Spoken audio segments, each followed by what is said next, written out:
Avui, nois, us porto una bèstia que es diu el tamarro.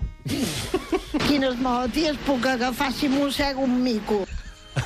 Bueno, un mico no sé. Bueno, ja li vaig dir. Senyora, això ja ho vam respondre ahir. Nosaltres avui volem parlar del tamarro com a monstre autòcton de la nostra terra. El tamarro, escrit a mà i no confondre amb allò que us heu d'estudiar abans dels exàmens finals, és una bèstia parda del folklore del Pallars i Andorra. Solamente lo he comido igual en Cervera. Cervera està una mica més al mig, no? Però tu ja saps que un tamarro amb sobrassada i formatge està exquisit, Doncs, si voleu, us dic com és un tamarro, a no ser que n'hagueu vist algun, ja, i vingueu a mi a donar lliçons, allà està bé.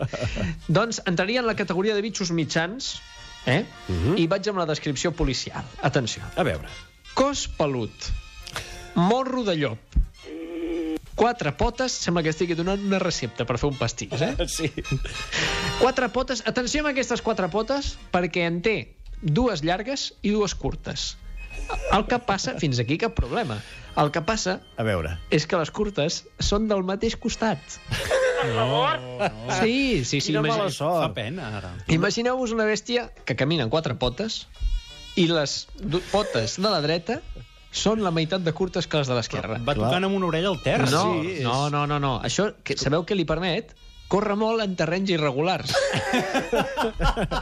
O sigui que només pot córrer per la carena de la muntanya. Sí, però a veure qui l'atrapa, Però per la carena de la muntanya és una bèstia, però, clar, es mou com un desgraciat sobre el terra normal.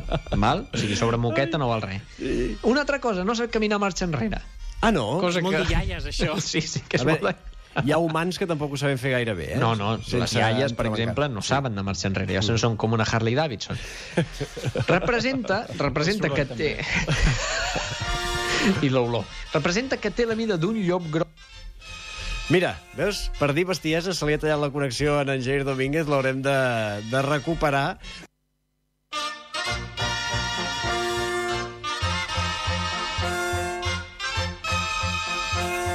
A mi el que se m'ha fet curta és la conversa amb en Jair Domínguez abans que tingués algun problema tècnic amb la seva centraleta. No sabe ni hablar. Però el tenim via telefònica. Jair, benvingut de nou. Estàvem parlant del tamarro, d'un monstre irregular que té unes potes llargues i unes curtes. El que passa que les llargues o les curtes les té a la mateixa banda del cos. Sí, senyors. I què n'hem de fer d'aquest monstre? No sé on ens havíem quedat, però us deia que representa que té la mida d'un llop gros. Un llop gros. Un llop gros. Molt bé. Però, estranyament, pot amagar-se sota una col. No pregunteu. Una col gegant, clar.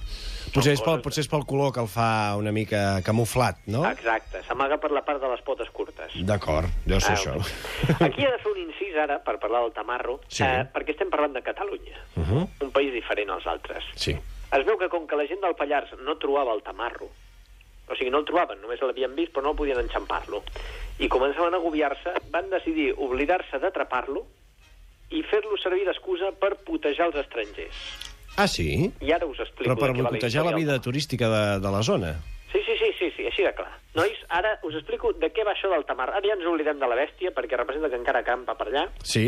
Si és que ha acampat alguna vegada una bèstia tan irregular com aquesta. Total, la gent del Pallars agafa un nou vingut i la primera nit que passa al poble se li diu que van a caçar el tamarro. Molt bé. Però directament, sense dir-li hola. Sí. Tots els homes del poble agafen un garrot, 2 pedres i un sac.